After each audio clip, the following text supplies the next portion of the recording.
नमस्कार, मी डॉक्टर हर्षदा सुरेश रणशोरे, आपली डॉक्टर हर्षदा या चॅनलवर तुम्हा सर्वांचं मनापासून स्वागत करते.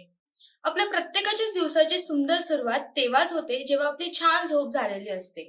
पण जगभरातनं 1 मिलियन म्हणजेच 1 अब्ज लोकांची दिवसाची सुरुवात सुंदर होत नाही. आणि ते कारण अगदी छोटं पण तितकंच महत्वाचं, ते म्हणजे झोपेत घोरण्याची सवय. आणि आपल्यापैकी बऱ्याचशा लोकांना हे माहीत सुद्धा नाही की घोरणं हे काही आजारांचं लक्षण आहे. आणि घोरणं हा स्वतःमध्येच एक आजार आहे, ज्याला मेडिकली आपण बोलतो obstructive sleep apnoea, OSA. Brazil, America, China नंतर भारतामध्ये सर्वाधिक OSA चे पेशंट आपल्याला भेटतात. स्त्री आणि पुरुषांपैकी पुरुषांमध्ये OSA जास्त प्रमाणात भेटतो. प्रत्येकी 4 पुरुषांमध्ये एका पुरुषाला घोरण्याची सवय असते.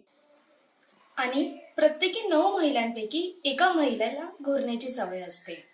वयोगटाचं बोलायचं झालं तर 30 ते 70 या वयोगटामध्ये घोरण्याचे लक्षणं सगळ्यात जास्त बघायला भेटतात. जसं डायबिटीज, ब्लड प्रेशर अशी आजारं पहिल्यापेक्षा आता जास्त बघायला भेटतात. त्याचबरोबर घोरणं म्हणजेच OSA हा आजार सुद्धा दिवसेंदिवस वाढत चाललाय. जोपर्यंत आपल्याला लक्षात येतंय याचे दुर्गुण, तोपर्यंत ऑलरेडी बॉडीमध्ये खूप जास्त डॅमेज झालेला असतो. म्हणूनच आपण याला सायलेंट किलर असं सुद्धा बोलतो. आता आपण बघूया नक्की घोरणं म्हणजे काय. तर OSA, ज्याप्रमाणे मी बोलली, ऑब्स्ट्रक्टिव्ह स्लीप ॲपनिया, जिथे ऑब्स्ट्रक्शन म्हणजे अडथळे, स्लीप म्हणजे झोप आणि ॲपनिया म्हणजे श्वसनक्रिया बंद होणे. तर आता हे अडथळे कोणते? जेव्हा आपण श्वास घेतो तर सर्वप्रथम नाकामध्ये अडथळे कोणते? तर नाकाचं हाड वाढलेलं असणं किंवा मांस असणं नाकामध्ये, ज्याला आपण नेझल पॉलिप असं बोलतो. हे झाले अडथळे नाकातले. पुढे आलं तर ज्यांची टाळू जाड असते, हार्ड पॅलेट, हा पण एक अडथळा झाला. नंतर जिभेमध्ये ज्यांची जीभ लांब असते, लॉंग टंग, हा एक अडथळा. तर जेव्हा जीभ आपण बाहेर काढतो तेव्हा ती लांब पुढे होते, पण जेव्हा आपण तोंड बंद करतो तेव्हा ती जीभ पाठीमागच्या साईडला घसरली जाते. तर ज्या लोकांमध्ये मुळातच जीभ लांब आहे त्यांची जीभ अजून पाठीमागे घसरली जाते, जो अडथळा निर्माण करते आपल्या श्वसनक्रियेमध्ये. नंतर गळ्यामध्ये बोलायचं झालं तर ज्यांना टॉन्सिल्सचा प्रॉब्लेम असतो, ज्यांच्या टॉन्सिल्सला सूज आलेली असते, हा एक अडथळा. आणि महिलांमध्ये आता सर्वाधिक ज्याचं प्रमाण आपल्याला बघायला भेटतं ते म्हणजे थायरॉइडचा त्रास, हा सुद्धा एक अडथळा आहे. आणि या सगळ्यांच्या पलीकडे सगळ्यात प्रायमरी रिझन OSAचं ते आहे ओबेसिटी म्हणजे स्थूलता.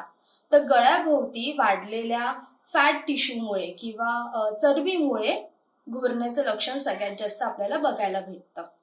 अडथळ्यांमुळे काय होतं, आपली जो श्वासनलिका आहे, ज्याला आपण एअर पॅसेज बोलतो, तो नॅरो होतो, तो छोटा होतो.